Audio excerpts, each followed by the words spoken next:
ذهب مغاضبا فظن أن لن نقدر عليه فنادى في الظلمات أن لا إله إلا أنت سبحانك إني كنت من الظالمين فاستجبنا له ونجيناه من الغم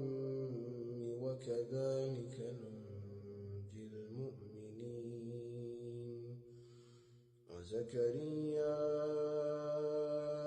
إذ نادى ربه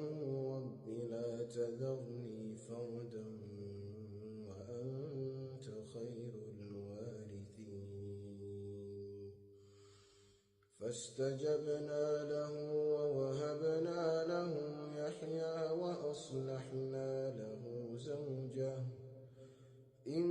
إنهم كانوا يسارعون في الخيرات ويدعوننا رغبا ورهبا وكانوا لنا خاشعين والتي أحصنت فرجها فنفخنا فيها